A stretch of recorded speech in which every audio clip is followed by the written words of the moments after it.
The only thing I can do at the end of the day is like only say the things that I believe in, which I'll Sure. stand by 100%. I've never given a hot take for the sake of engagement when I didn't believe it. And if those hot takes that I believe in generate a lot of engagement and a lot of hate, so be it. Building your personal brand, building your online presence is like the differentiator that allows you to kind of like do whatever you want to do with your time. I don't work for designers. Design is my audience, but it's not my client base. Dude, well, thanks for making the time. I know you don't do too many appearances. You try to, maintain your time and not do too many meetings and calls and stuff like that. So I appreciate it. Oh, dude. Yeah, my pleasure. I think I just kind of wanted to start off with like an overview of your business and kind of like how you operate for the people who maybe are watching or listening who don't know who you are. Yeah. My name's Brett. I've run a subscription design agency for the last going on 8 years this summer. Launched it way back in 2017. And that's pretty much my stick. I don't really do much outside of that, aside from a couple other things, but it's basically a glorified freelancing gig that I have and have had for a while. And as a long story short, that's pretty much what I do. I Yeah. design. Where did you get the idea from? Did you just start freelancing at first and then you're like, well, I could charge a little bit more if I like put it behind a agent, quote unquote agency, or, how did it Yeah. become to be? Yeah, I mean, DesignJoy often gets credited with creating the subscription agency model, and it's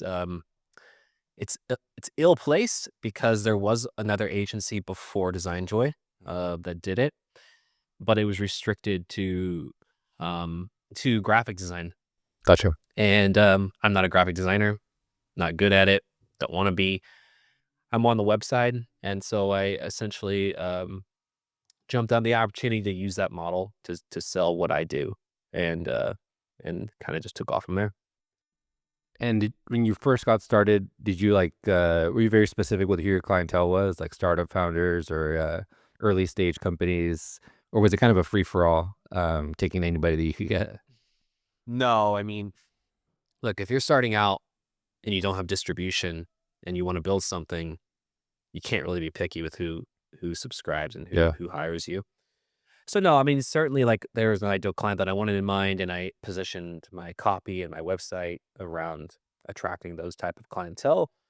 But at the end of the day, at least in the start, first year or two, anybody that Hmm. came through the door, I'd pretty much accept and work with and do that.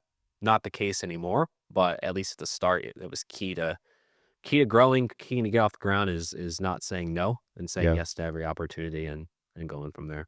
How did you learn design? You go to school for this or you kind of just picked it up? No. So, long story short, way back in 2009, I was in college, started Tumblr was really big back then. I remember.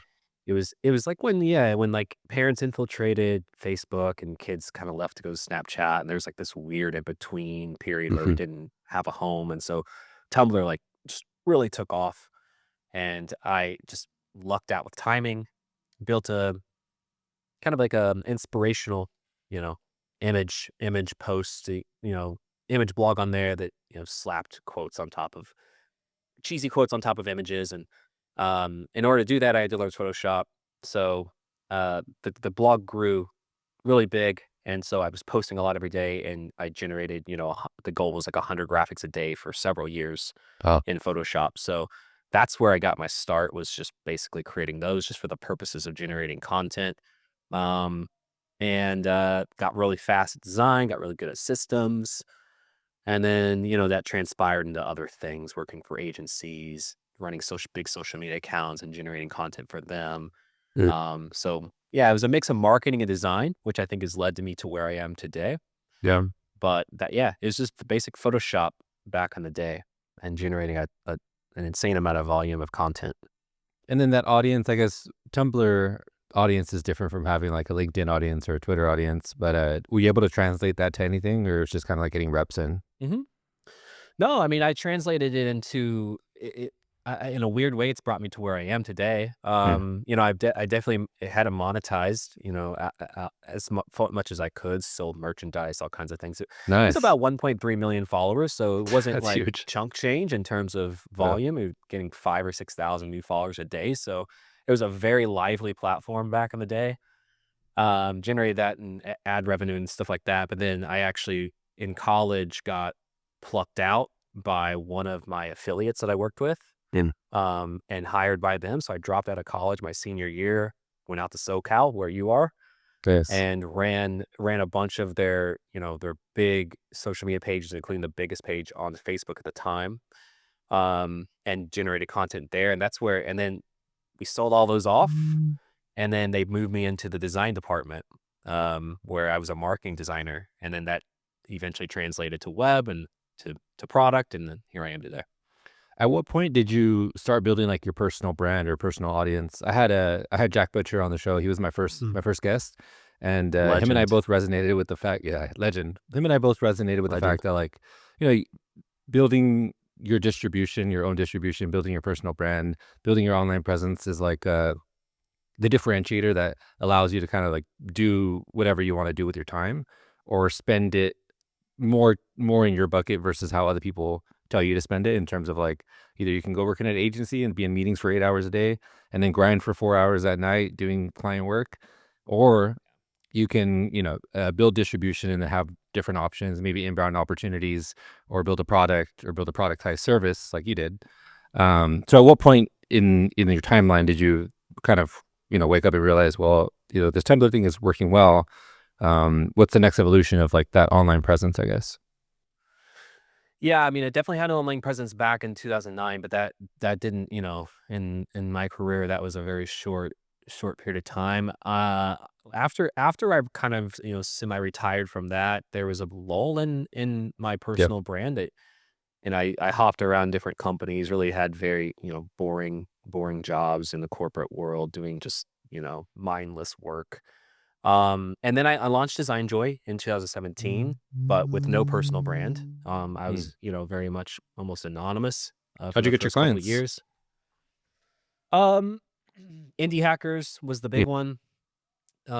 Being, at least in the eyes of the market, first to market definitely had its advantages, even though I wasn't technically first, but I might as well have been. So that was definitely key. But I didn't actually join. I didn't send my first tweet until about 2.5 years ago, and Wow, that that's I think crazy. that was the marker of my personal brand kind of emerging for the first time, at least in the business world. Hmm. So it's been about 2.5 years, maybe going on 3 years or so, Like since I 2022, I did that. guess. Yeah, I think it was early 2023. I So could be wrong on that. It might be 2022. I may be a yeah. year off on that. It's between 2 to 3 years. I know it was just February of 2022 or 2023. I can go back and check, but that's when I started it. So I ran DesignJoy for, 5 years before And ever all the sending out a clientele is tweet. like word of mouth, referrals slash product hunt in these online forums. Yep, yep. What were you charging around that time? It ranged. I mean, obviously, one of the things that I preach a lot about is, starting really low. So I was, $450 a month, and then eventually, 5 to 8,000 a month. And I pretty much had to stop at every increment in between as I grew Gotcha. DesignJoy. And, Maybe it would be yeah. helpful if we actually explain what the heck a productized service is. So I'll hand it over to you Hmm. because people who are listening, who might be more traditional or don't really understand what an agency is, and they understand what like a Right. B2B SaaS product is, but you kind of like blend the two. So maybe you could explain what it is and how you operate. Yeah, I mean, I don't know if there's a common consensus of what the definition of a product agency is. I like to use the analogy of like, um, going to the grocery store and buying an apple, right? Like you can go to the grocery store, you can look at the apple, you can take it off the shelf, you could take it home and immediately consume it if you want to.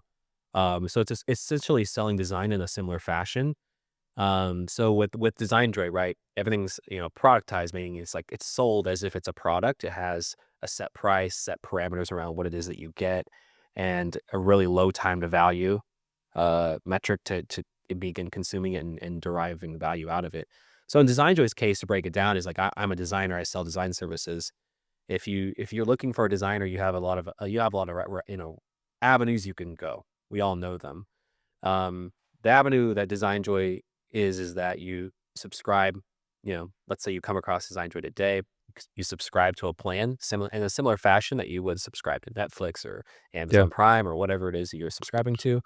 It's a fixed price. There's certain parameters around the subscription. A couple of them would be like average 48-hour delivery window. Um, you know, all kinds of, no contracts, things like that. It's like a package, right?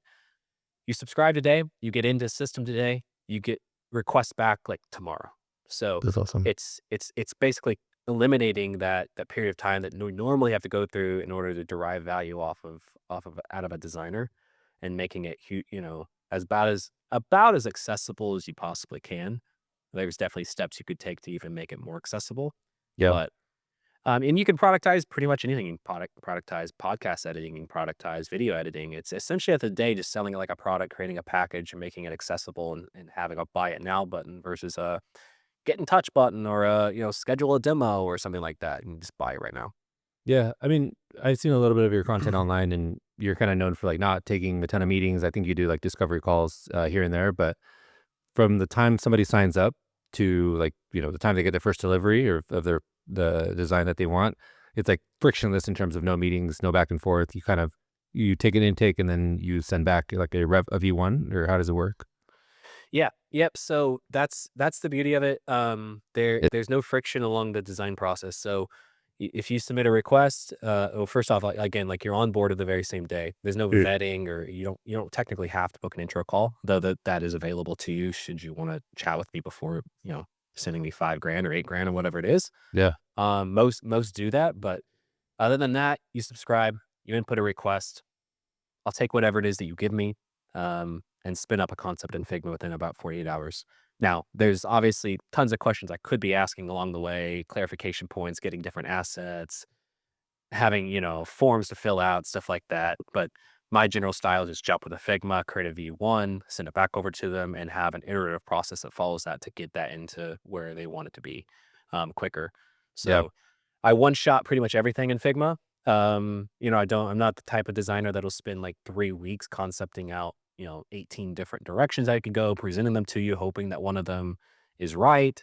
I'll Yeah. just one shot something in a couple days, send it back over to you. If you have changes, it's like 24 hours to get those back over to you. So it's a very fast process. Pretty much every day you're seeing progress. So, um, yeah. And how are you able to like one shot it, like how you say it? Like how are you able to do that so quickly at scale with multiple different customers at a time? Is it because you understand your customer really well?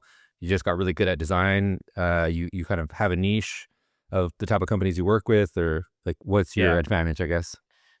It's a vast mix of things. For one, I'm careful to take on only clients who align with what my strengths are. So Yeah. my strengths are product design, webflow development, landing page design, branding. Those are like the four main offerings of DesignJoy. So I try to take on clients whose core needs fit those core offerings, so that Mhm. I could just jump straight in. Like, if you come out to me and you're like, I know 3D a little bit, but if you have 3D projects, I don't wanna work with you. It's not my wheelhouse. It'll slow everything down. It'll bog down the system and delay other projects. So, I'm careful to do that. Um, how I present myself online and how I present my branding does attract similar companies that want similar things. So Yep. that is a filter in and of itself. I well known in the SaaS world, especially in like fintech and stuff. So again, I'm very familiar with those systems. I've designed, I would argue, and this maybe sounds conceited, I don't know. Um, I've designed probably more brands and more landing pages than anyone in the last 8 years running DesignJoy. I've had as That's much as awesome. 50 clients at a time every single month for a long Holy time. I shit, don't have that's that crazy. anymore. So like it's hard to imagine anyone else doing any more design than I have done. So therefore I design very quickly. I've been careful over the last, many years, long before DesignJoy, to just consistently surround myself with good designers and good design. Mhm. So I have, a repository in my head of just 1,000 different directions I can go when I get a project in, and I can just pick one, go down the direction. I don't have to source inspiration or figure out a direction to go. I pretty much have a million that I could choose from. And it's just Yeah. executing it at that point in Figma. That's the easy part. Dude, 50 different, customers at a time, like, that is insane. Walk me through, like, what like, what I imagine you were working like a crazy person, and life was probably not the best during that time. But can we compare like Yes. that time to now, and like what did your schedule look like between the Yeah. two phases? Yeah, there's really 3 stages that designer's gone through. It's the first, like, few years where is generating, I don't know, 8, 7 to 10K a month. Like, it was great side income for me because I kept my full-time job for a really long time. Really smart, by the way. So, it was a side job for me, even though I was making more there than my other gig, but it was very much a side job, and it was very easy. And then COVID hit in 2020, and that's when things just went berserk, Mm. in terms of the growth. I credit it to, like, people now have the opportunity to build things because they were working from home, and so, Because you didn't have businesses somebody just. looking over your shoulder, like, oh, Yeah, being productive, exactly. quote unquote productive You for got a like lot. 8 hours a day. Yeah, Yeah. exactly, right? Everyone knows, like, when you go into an office job, only a certain percentage of your work is typically, like, only a certain percentage of your time is actually work. And so Hmm. now when you're at home, you can do whatever you wanna do. At least that's my theory. So that's it. The chart of DesignJoy aligns with the rise of COVID, like, perfectly. Um, and that's when I hit my all-time high of, like, 50 clients. I remember screenshotting my list in Airtable on Twitter and posting it. And that was the height of the business, made more money than I ever made before, had more stress than I'd ever, even realized that I could take on before. And then I hit a breaking point, um, totally burned out. I got to the point where I, couldn't do anymore. So I drastically changed the business, downscaled it to where I am today, which is about 15 to 20 clients at a time, which sounds like a lot, but when you've done that for as long as I did, this is a walk in the park. And This is like yeah, where and I work a normal also, day. I mean, people who are listening who maybe haven't worked with designers or design teams, you don't always have something for the designer to work on, right? So I guess that's You why it's don't. manageable. So in any given month, you might have 5 requests, 10 requests, even like 15 requests, but you can probably crank those out in a relatively short amount of time, unless it's like a bigger project. So I guess is that the secret between like how you're able to manage several clients at once versus being like Yeah. a dedicated designer in the internal team? Yeah, that's a great question, great point.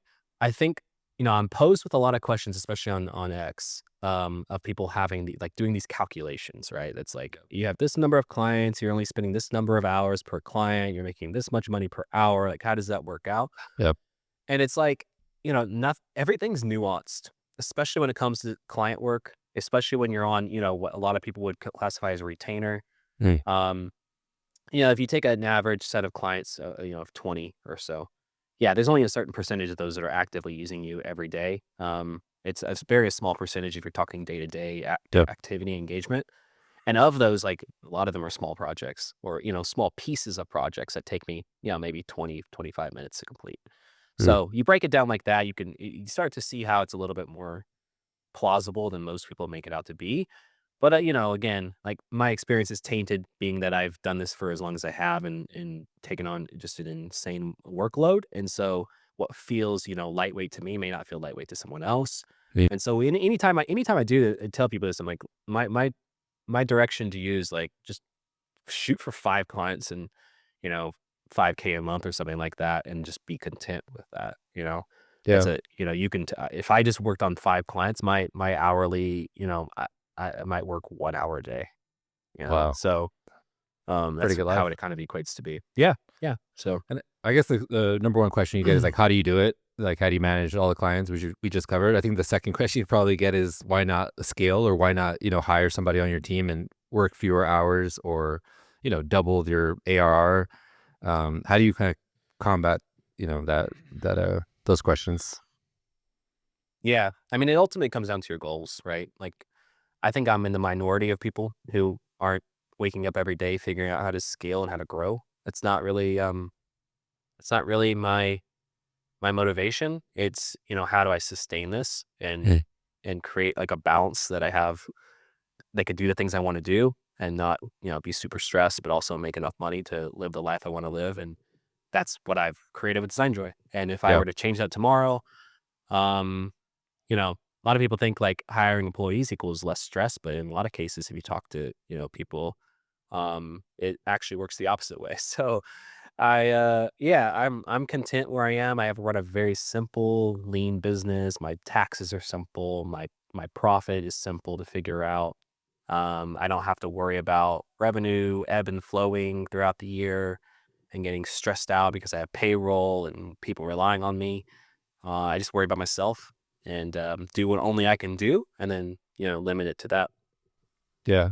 I guess how do you maintain a steady flow of new customers, or do you even need a steady flow of new customers since you already have probably some people who were grandfathered in at a certain price and they just Mm. keep you? But yeah, how do you think about like growth and distribution, I guess?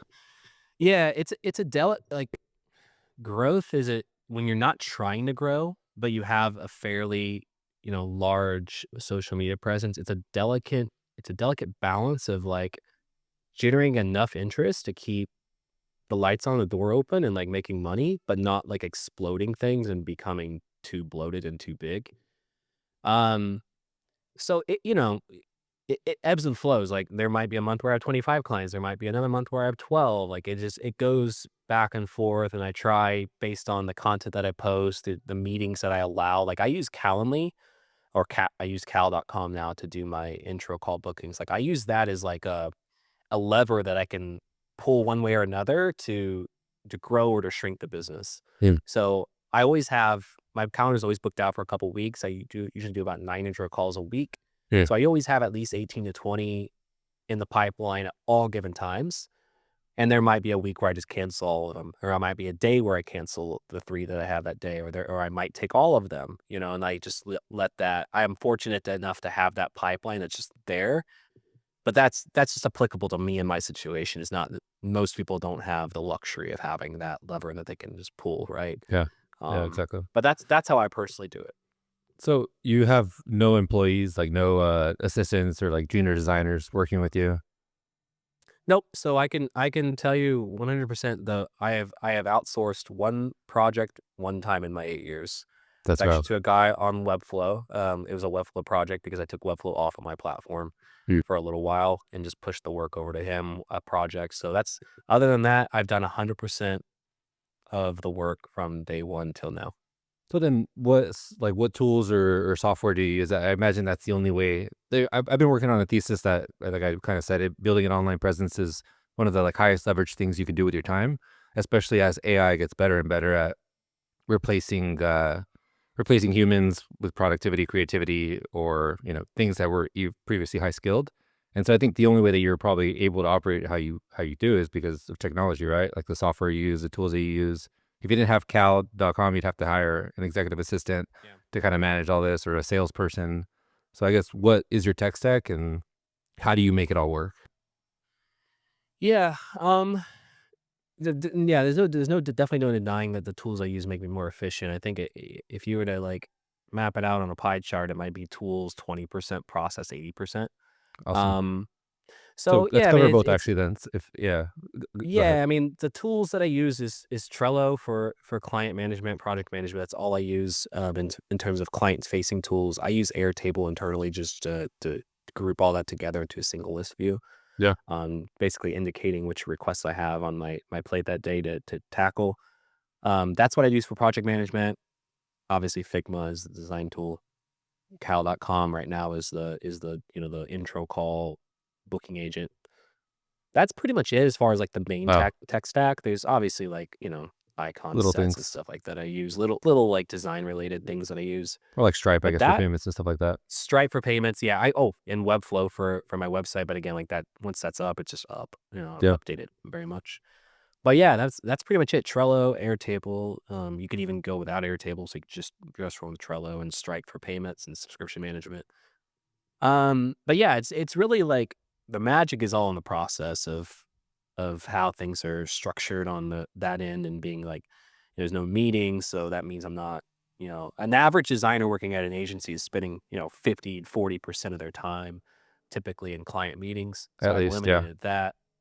Yeah, there's not I always say like DesignJoy is not process focused, it's output focused. Mm. So that that comes with some pros and cons. The con being there's not a lot of like communications going to happen between me and the client, right? You have to be able to like reasonably and simply explain what it is that you need. And you have to be resourceful if you need to share a Loom video or if you need to share just a walkthrough video or something like that, helping me understand it in a synchronous fashion. You have to be able to do that. Um, but that just frees me up to just be 100% output focused, meaning that like 99% of my time is just spent just cranking out the actual work in Figma. And there's, one request at a time, so you can't bog down the system. The most you could ever do to leverage your time and money the most would be just to always have something active at all times with DesignJoy. And that's a 2-day window of delivery time that usually takes me about 30 minutes to do. So I buy myself that much, buffer, Yeah. that buffer to work with other clients. So Do you have clients that you've worked with for a really long time who are just maybe got locked in at a good price and didn't see it worth to like, stop working with you and then have to hire somebody and then try to figure out, you know, yeah, benefits and all that?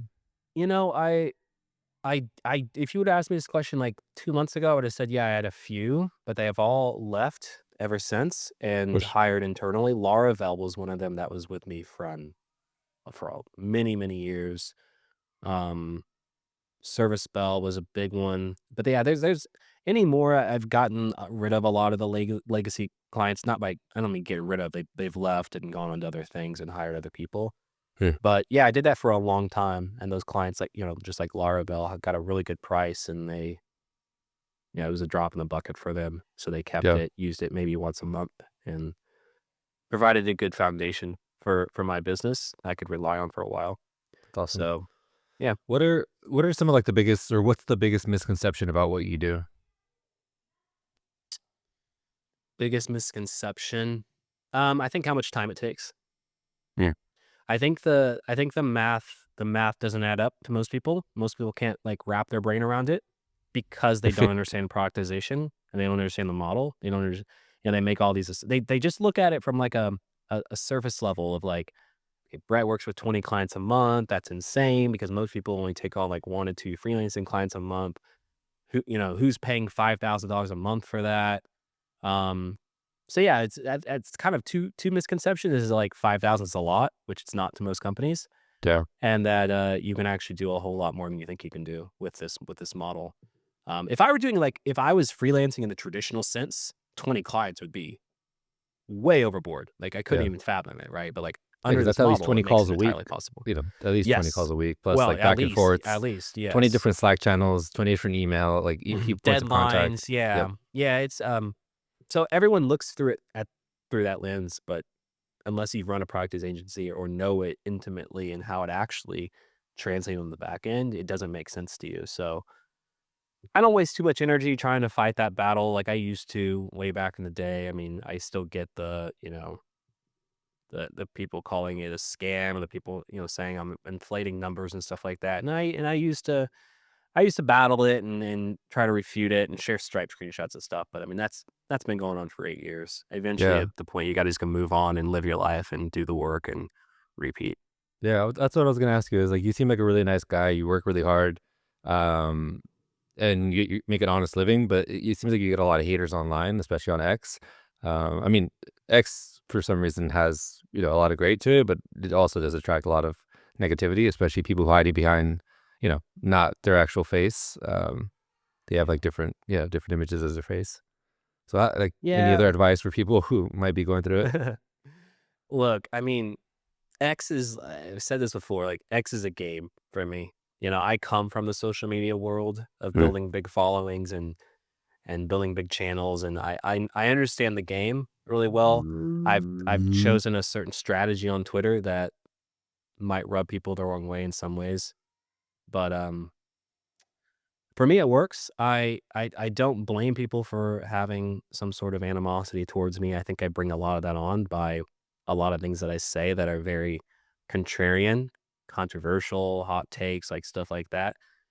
The only thing I can do at the end of the day is like only say the things that I believe in, which I'll Sure. stand by 100%. I've never given a hot take for the sake of engagement when I didn't believe it. And if those hot takes that I believe in generate a lot of engagement and a lot of hate, so be it.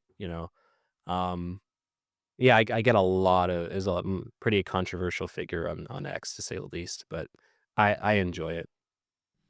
It must be pretty cool to see like the traffic on a given, or like impressions on a given tweet and then the discovery calls go up, or people immediately booking, like to work with Yeah. you.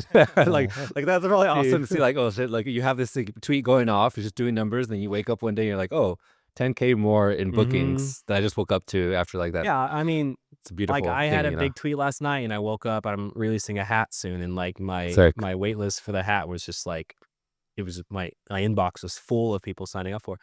When you have a big audience, and you have one, we both have one, but, like, you can easily test theories out and test tweets out and see the effects fairly quickly because it's at scale. Mhm. Um, so for me, like, I quite honestly, I piss a lot of designers off because I I don't agree with a lot of what they do. I think we over glamorize our jobs. I think we create way more importance on ourselves than is actually deserved, and that rubs a lot of people wrong. And I take issue with a lot of conventions that are taught in design school and stuff like that. But at the end of the day, I don't work for designers, So design is my audience, but it's not my client base. Exactly. And I know that like if I piss 10 designers off, 10 or more probably agree with me, right? Yeah. So the hate is loud, but the if I'm proof that it will sustain you. Now, that doesn't mean, like, you can just go be a bully on Twitter nonstop, right? Like, I choose my battles pretty carefully, I would say. I've definitely made some oopsies and stuff like that and It's okay. taken on some fights that I shouldn't have taken on because it was a emotional response or, Yeah. I didn't reflect on it long enough. But Yeah. I choose them wisely, like, if you do certain things, I'll call you out for it and give my take on it. But at the end of the day, like, it's just me. Like, who am I, right? Like, Yeah. I find it so funny that people care that much about what I say, Mm. honestly. Um, I think part of it uh, is there's like there's part of like a lure to making a lot of money as as a solo person, people putting you on a pedestal, and then other people not believing that you deserve the credit or the shine, and so it just like pisses them off, especially if they're not seeing success in their own business or I think you're life right. in general. So it just makes them more angry, and then the more that they see you like doing really great, in your business and your family, or like online building your online presence, and they're just, like, stuck, then it just pisses them off even more, and they become even bigger haters, you know? I think that's true. I think, and because I think most people are probably stuck, right? Like, Yeah. there's very few people right now, I think, that would say like they're just absolutely crushing it. Like, especially in the design world, like design's in a weird place right now. And I Like think it's picking back up, but especially in the beginning of the year, it was like in a really weird place. Like things were dead quiet, right? yeah. Um, How do you see this kinda like the elephant in the room? How do you see AI playing a role in the short term? I think in the long term, none of us can really predict anything, but in the short term, how do you see it, like, helping or assisting designers, or, helping people launch their own yeah. productized agencies? I mean, yeah, I have tons of thoughts about like what the future might hold, but I like to talk about like what it does today. Right? Like I don't want to Exactly. borrow future like theories and stuff and theorize on that. How it's affecting at least me today, like where I find AI to be really, really awesome is more on the branding side. I don't use AI to a large extent as much as most people do, but when it comes to branding, like Perplexity is a fantastic example of this. And one of their designers just broke this down. Like their images are all AI generated, which it makes sense. They're an AI company. But it goes to show like Midjourney, especially using style codes and stuff like that, and generating reusable assets that are consistent across the board, being able to then take those individual assets into Photoshop and blend them together and stuff like that. That's where it's super exciting for me. I use that in my process today. Wouldn't say I use it daily, Mhm. but if I need to generate some like textures or images and stuff like that, like I just got a client yesterday that their request was for me to generate like give them a style code for images in Midjourney that match their brand. That's fun for me because it still allows me to use those assets and actually tinker with them and elevate them and slap text on top and use them in different scenarios. It's not like doing all the work for me, but it's taking something that would take me, 3 hour. I probably wouldn't even tackle most of the things a mini journey creates for me, like these patterns in Illustrator and stuff like that. Mhm. It's the fact that I can just crank those out in 30 seconds and then continue to generate more and iterate on them and edit them and that's fun for me. Um, aside from that, I don't use AI really. I haven't seen it really used inside of a tool that well. I think it's very immature right now. It's very Yeah. A much, lot of companies we're at just the ground level of it. slap it on their main tool as like AI feature, AI Slapped on. assistant. Yeah, that's what it feels Yeah, like. here's a good example of like someone that does it really well is like Loom. I don't know if you use Loom, but they have, the AI that they can write a transcript out of your video. They can also remove like filler words like from your video. They can title it for you based on what you said, right? Those are where I think the magic is. It's like these little touches of AI. Like Loom's not an AI company. They're using it in very smart, strategic ways to make Yep. my life easier. Whereas everyone else is kind of slapping it on top, and it's just a layer on top of what they do. But that'll change. Everyone's Yeah, just having fun right now, and it's a race to get it integrated. And if you don't have it integrated, then you're behind the ball. And exactly. you know, Have you thought of so like building your own software, like a tool that can scale beyond a service that you provide? yeah, yeah, for sure. Um, I've explored couple of things, gotten talks with developers and stuff like that. Haven't actually I've designed some things, but not gotten to the point where it's actually in production. Um, I'm a different kind of entrepreneur than probably, you are or most people are in that like I'm very content for where I am. I'm very content like just running Design Joy for as long as it lasts, figuring out what, if it ever goes away, I'll figure it out, or like I'll do something else. Yeah. But yeah, I'm not I'm hungry for more, but like in terms of obviously the appeal of building a product and having revenue and perpetuity sounds like great. Um, but my thing is like, with these AI tools, it's like we've been given the ability to build anything we want, but like you still have to have an idea that people want to pay for. And that's where I Hmm. think most people don't have that like that magic about them. They can come up with an idea that will actually scale and that people will pay for. And then We market need, it we need AI to, consistently or yeah, effectively. and then market and get distribution. Like we need Yeah. AI that does that for us. Um, but yeah, like I don't know. I guess that's where I'll leave that. Yeah. I don't know if you know Justin Walsh, but he's a friend of mine, and he kind of Yes, give me similar he's vibes to awesome. him, where he's like, he's very very happy. He's crushing it, obviously, in his business and his online presence, and he has probably the best like work life balance. I think He enjoys does. life, enjoys work, and like whenever people like ask him, why don't you scale? You could implement this or build this or launch that. His response is always like, well.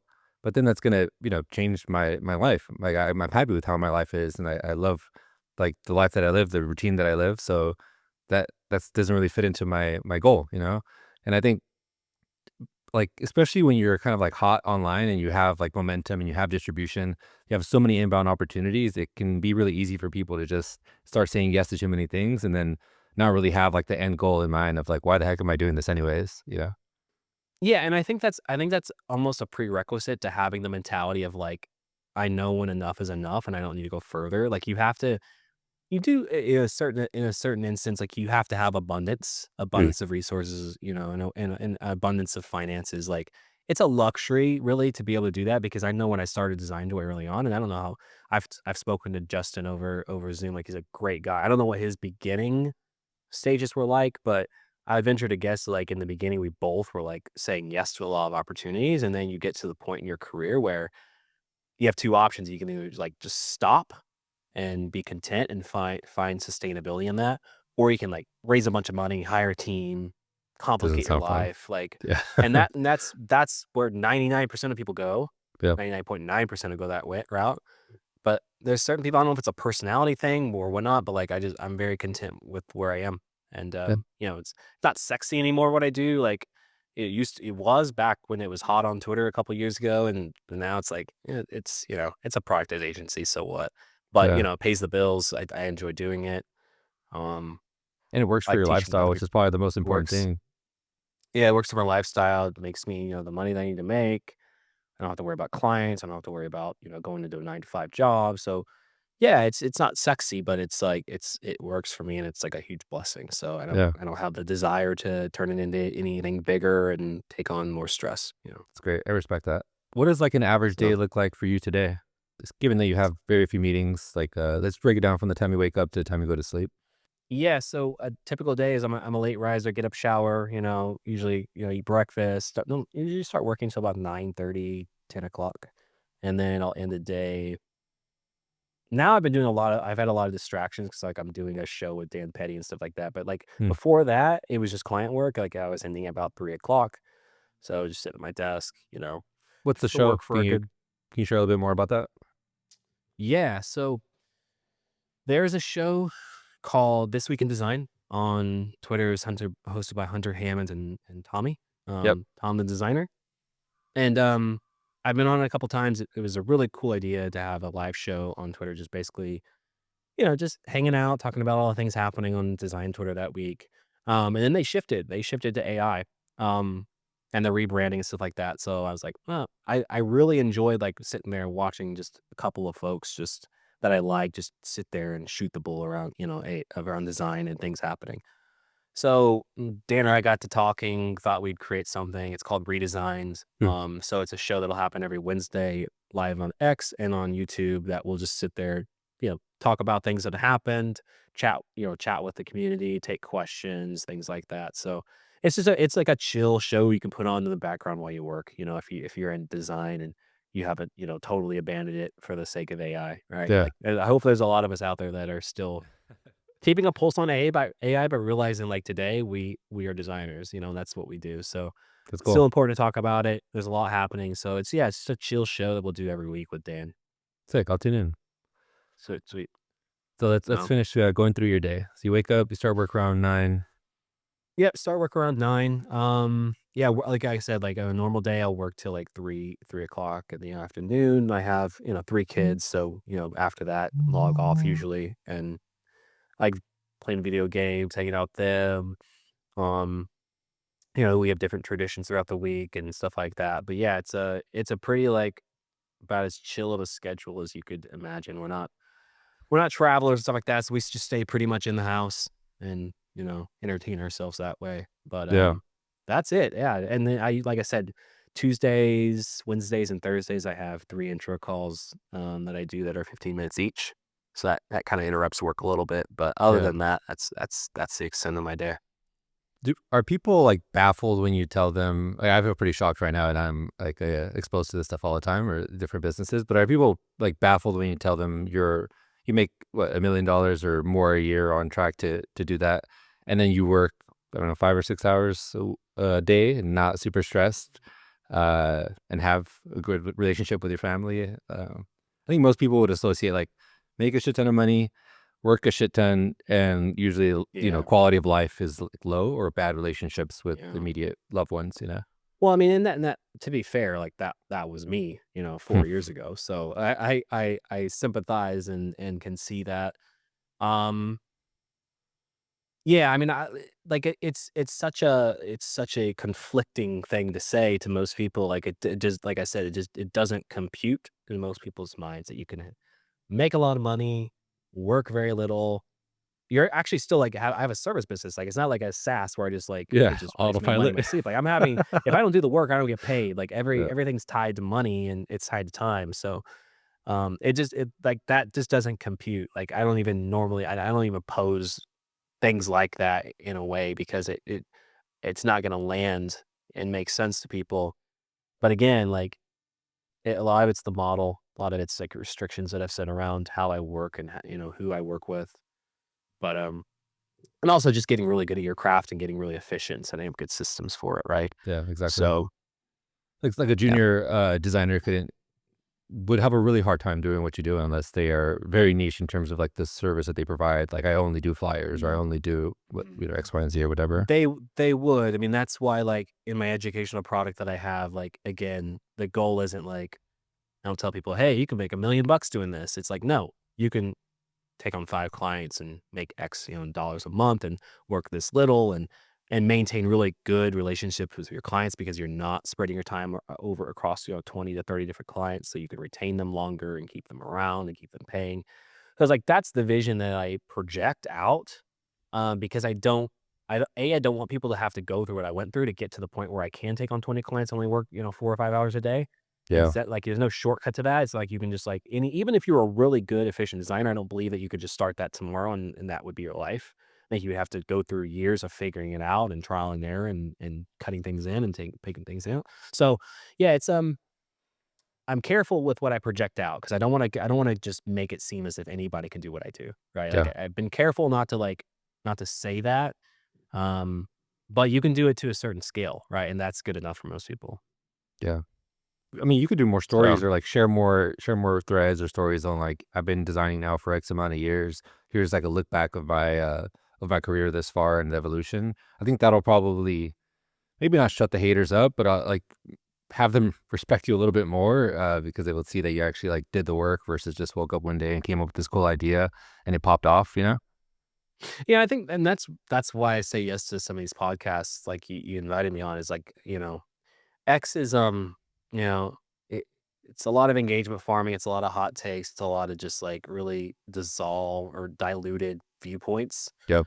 And so that's why I like going on here because you can actually formulate these things out and people can maybe start to see a little glimpse of how Mm. maybe they could do something similar. And again, like even if you were doing like 20% of what I do, you could see a pathway to do it to make it more attainable for you.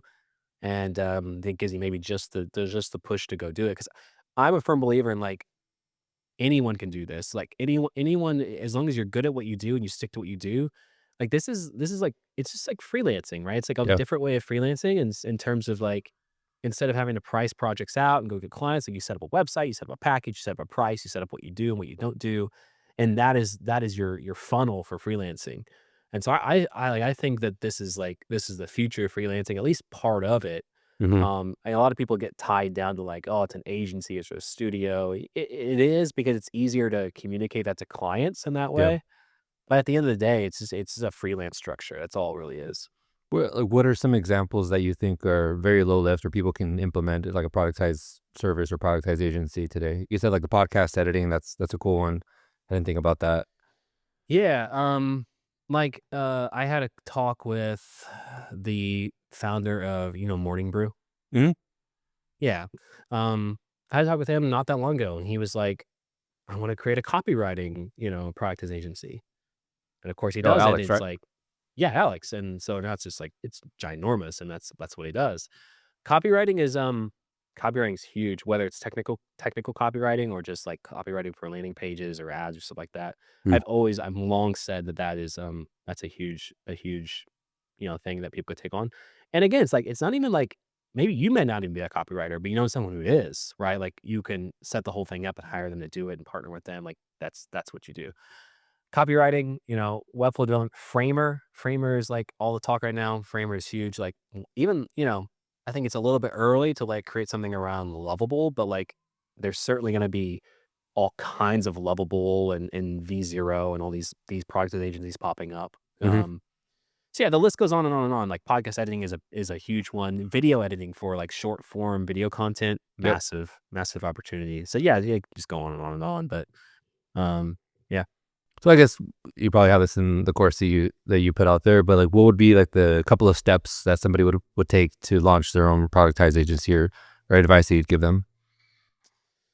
Yeah, I mean, I always tell people like make a website, make it super simple. Like don't complicate it. Make it one page. I always tell people just copy DesignJoy. Like the flow that I have at DesignJoy works incredibly well. Like it What's the answers site most questions. designjoy.co? DesignJoy.co. I've spent the last 8 years refining that flow, refining the content and the copy and the way that I sell it. Like base it around that, keep it super simple, build in Webflow, just use Stripe for payments, like, don't build your own tool, like, keep your tooling very simple, like, Yeah. Trello is great, most people use it, it's not bloated in features, it's very easy to integrate people in, set up a very simple board in there, workflow for them to do, and then, where most people get stuck is getting clients, it's just like, it's always distribution, always comes back to distribution, uh, which, I'm of the camp that, like, every business I ever built, I've done it as organically as possible. I've never spent a dime building any business that I've ever built, going even back to college. It's Now cool. that's because maybe it's an intuitive talent that I have or just being resourceful or experimental and finding and doing things in good time, stuff like that, but you can always go the traditional marketing route. You can always, go the cold outreach route. You can go, all kinds. You can do what Hunter Hammonds does is, Partner with the he's tapped creator. like, so yeah, like partner with a creator. Or you don't even need somebody like huge. Like the thing is like you need a little spark to get it started, right? Like that's what happened to DesignJoy. Like DesignJoy, I didn't have any big audience behind it powering it. I powered it to $1 million a year before anyone knew who I was.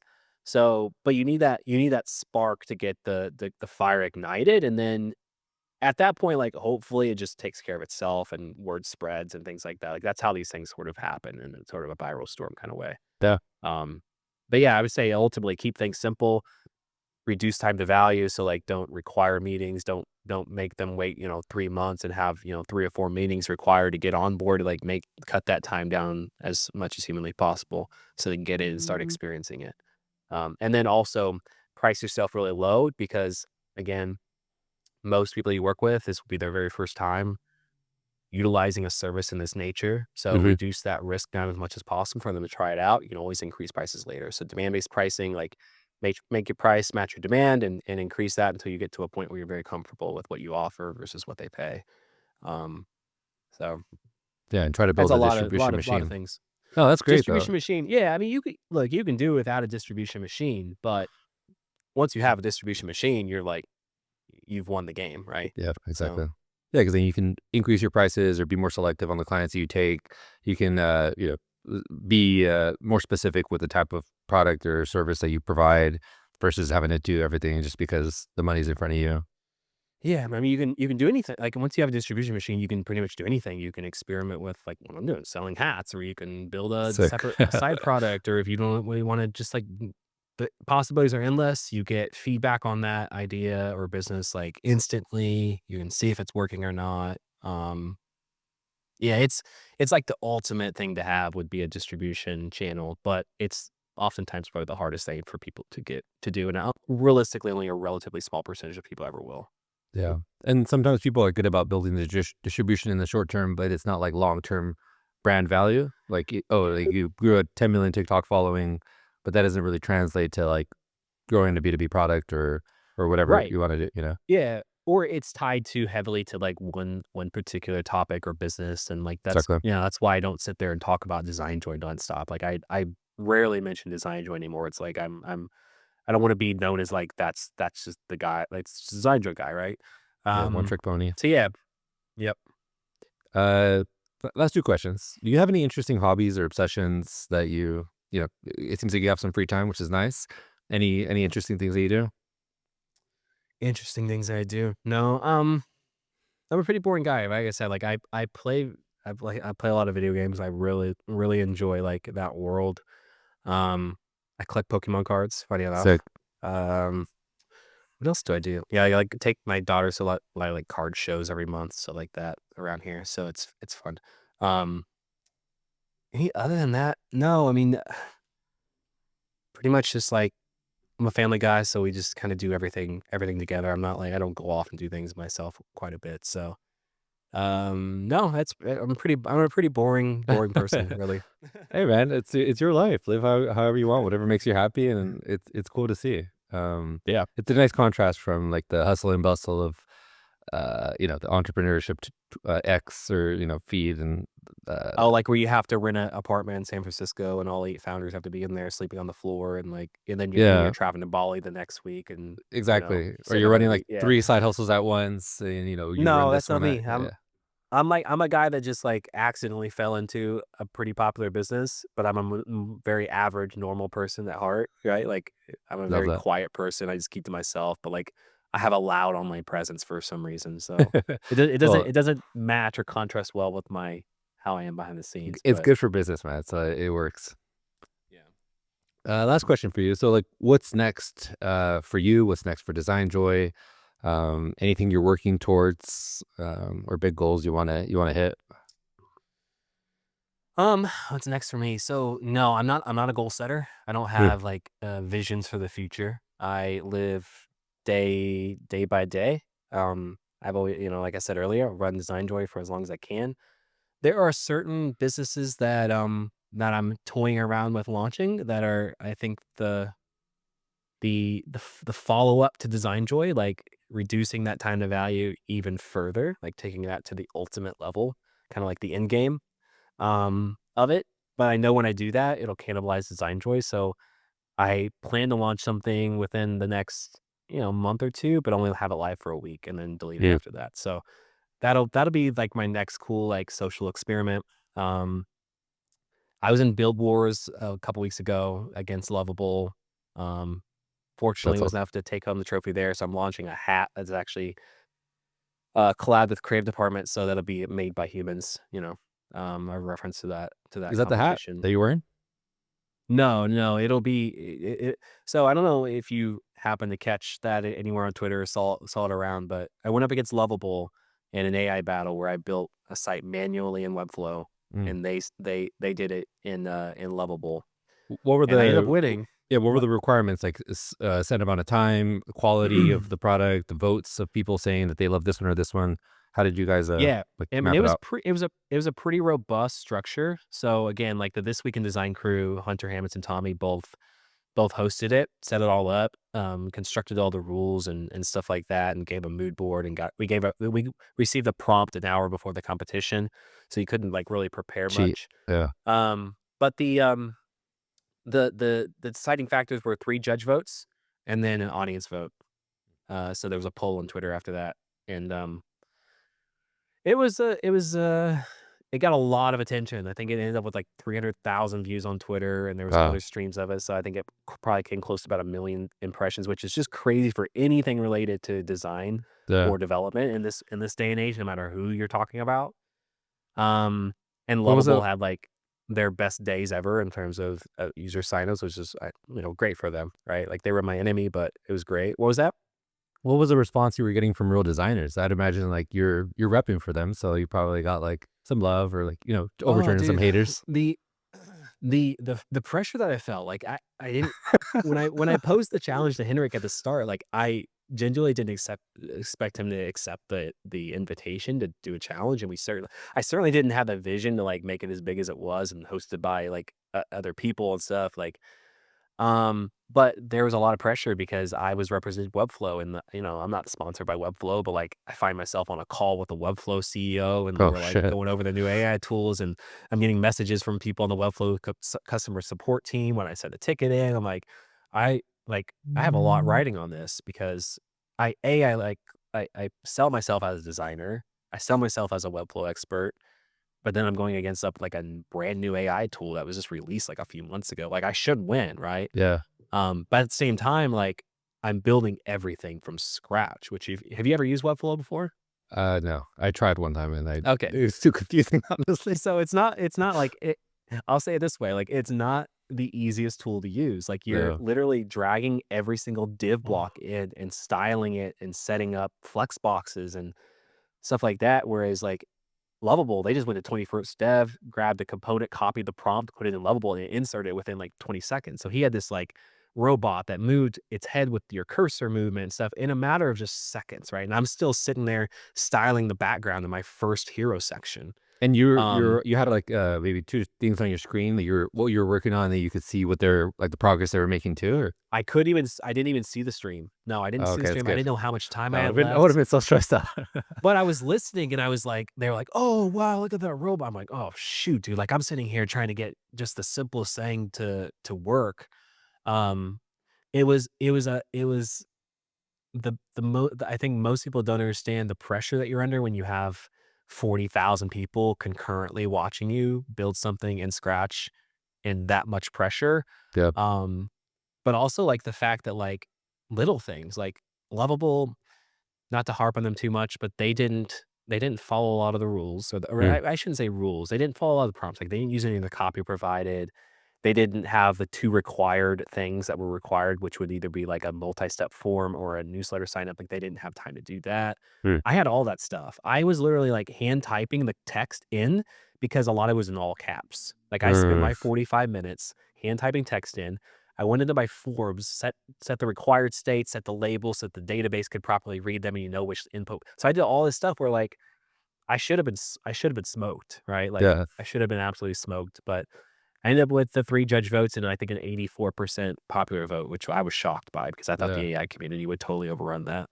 What was some of, like, Um, the response, like, you were getting replies and, people hitting you up afterwards? I mean, it was like A win for designers for sure. I used Made by Humans in my footer. Now at the Mm, bottom is like a node to the competition, which I is love where the that. hat came from. Um, a lot of it was good. A lot of it was like criticizing my design, which I'm like, dude, like the amount of, like, mental pressure that took on me to make sure that I had everything done, like, there was nothing left undone from my perspective. I had a nav, I had a footer, I had everything in between, I had all the copy inserted, I had generated images for it, I had not even saved those images before the competition. I had to go into Figma, Hmm. rename them, resize them, compress them to be uploaded to Webflow. There was so much done, and you had to manage a 45-minute window to make sure you get all of it done. So, like, I had the last 5 minutes or so to do a hero section. Well, I'm like, normally I would, that would be my focus, but I only have 5 minutes. So like, what can I generate in 5 minutes? Because I can't have a website without a hero section. Yeah. So I just generated like the least, sexy, like simplest thing because time was running Time out. constraint. And Yeah. so, and then you have all these people that judge you afterwards. And it's like, yeah, you have no clue what that experience was like. Like I spent the first 10 minutes of the competition of 45 minutes building one section that I couldn't get to work. Mm, Um, and I had a blank canvas after 10 minutes when he had already built out almost a full page. damn. So Well, it was again, it's good for your interesting. brand, to be able to put yourself out there. It was good for the brand. Yeah, the calendar definitely did not get hurt by that, but, I'm good to do another. I don't wanna do another one for a long time. That was an immense amount of pressure that I've never experienced before in my career. Yeah, It's not something that I particularly enjoy, but that's it cool, was my dude. own fault. I was the one that set it all up, so Yeah, well, that's awesome. I'm looking forward to like the hat drop. I'll make sure to grab one of those if I can make it into the pre-sale, or like the actual sale of it. And yeah, just think in general, I love what you're doing. I respect a lot of the work that you do.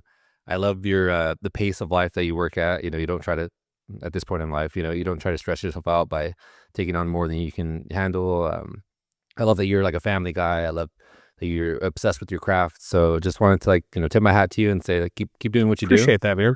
Thank I you. think yeah, you get a lot of shit online, like, haters and all that, but in general I think you do a lot more good. And there's a lot more people who would, say the same things that I just said, than the minority of haters that are out there super loud online.